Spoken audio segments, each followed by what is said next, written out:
Malcolm Burrows, Principal of Dundas Lawyers.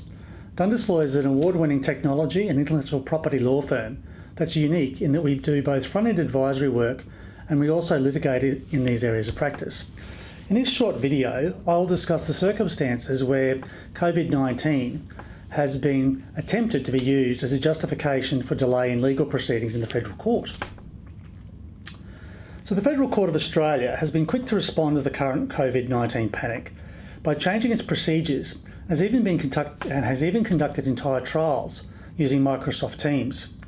Recently I had an experience of a case management conference which was conducted via Teams, although without face masks and gloves. On 31st of March 2020, the Chief Justice published a Special Measures Information Note that noted that the Federal Court of Australia was modifying its practices in order to minimise in-person attendance on court premises during the current outbreak. Evidently, the court intends for all matters to proceed normally, despite COVID-19 where practical. According to the note, possible suitable proceedings are to be listed for hearing using remote access technology known as Microsoft Teams.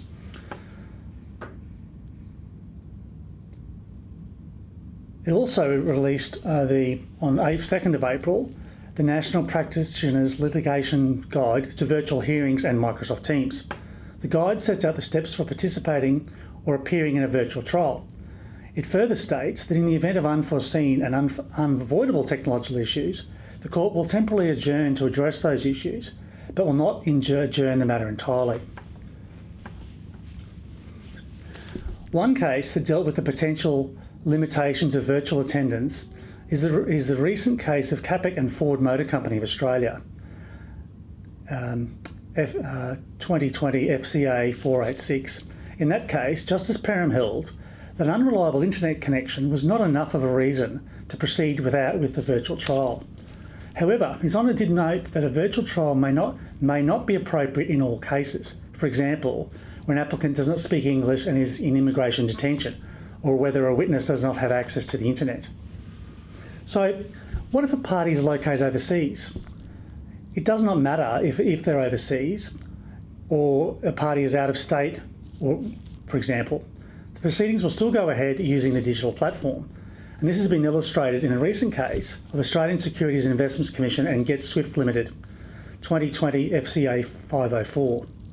In that case, two of the defendants were located in New York, which is arguably the epicentre of the COVID pandemic, meaning that it would be impossible for them to travel to Australia for the proceedings. Justice Lee said that given the seriousness of the proceedings, the dispute was to be resolved as quickly, inexpensively and efficiently as possible in accordance with the Federal Court rules. Therefore, the Court rejected the defendant's application for an adjournment and ordered it to proceed virtually. The takeaways from this is that the Federal Court has accepted that COVID-19 presents great challenges for legal proceedings. However, why not ideal? The Court has said that these issues are tolerable and will not lead to an unfair or unjust trial. The Court is not willing to grant stays or adjournments for most proceedings due to COVID-19.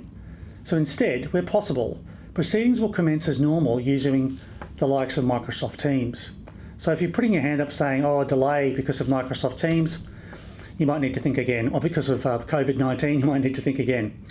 So if you're looking for a savvy law firm to assist with legal proceedings of Federal Court, don't hesitate to call me on 3221 0013 for a confidential and obligation-free discussion, hand sanitizer included. Thanks for watching.